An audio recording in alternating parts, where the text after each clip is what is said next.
We met Seabass a little bit earlier, or Mike did at least. Let's see, time now 8:55. He's a stand-up comic, but he cannot speak. Lee Ridley has cerebral palsy and uses a voice synthesizer to communicate. Last year, his friends encouraged him to take up comedy. 2 months ago, he did his first show, calling himself Lost Voice Guy. He's already headlining nights in his hometown of Newcastle, and word is spreading. Our entertainment correspondent Colin Patterson went to meet him. Please welcome me headline night, the fantastic Lost Voice Guy, Lee! Stand-up comedy as you've never heard it before. Lee Ridley has no voice, but that's not stopped him becoming something of a sensation on the Newcastle stand-up circuit. In case you were still in any doubt, I really am disabled. It's definitely not just really good acting. And I'm not just in it for the parking space.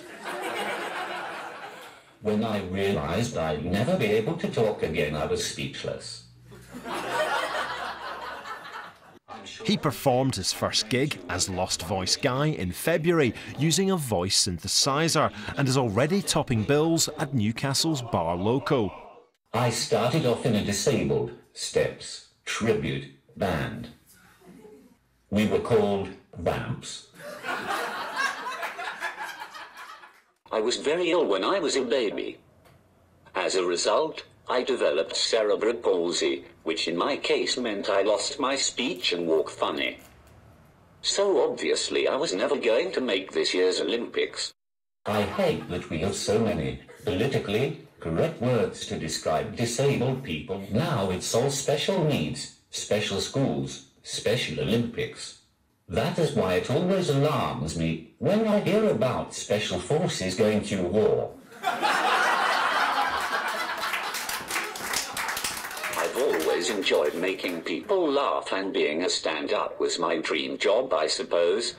I just thought that's all it was, though, a dream. Eventually I decided to give it a go because I knew I'd regret it if I didn't. I think it was better to embrace my disability, both the good and bad parts, and let people see what it's like. So how does it work? How many jokes have you got stored in there?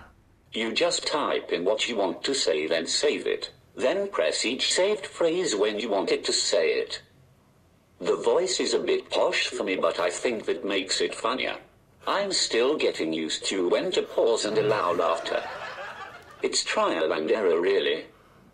Plus, every audience is different anyway. This one certainly seemed to be won over. He was probably the funniest comedian tonight, to be honest. Like had us rolling with laughter. Totally on the ball with comedy right now. The things that he's saying, he knows what people find funny. Lost Voice Guy has now been booked for his first London show, and big things are being predicted for him. He is one of the best I've ever seen. It comes natural to him, and he's bringing instead of disability, an ability instead. So he's just magic. Yes, Lost Voice Guy is becoming something to shout about. I hope you enjoy the rest of your night. Goodbye. Colin Patterson, BBC News, Newcastle. Yes, and if you want to see Lee perform, it's Lee Ridley, the Lost Voice Guy. He is currently playing at venues all around the UK, so look out for it.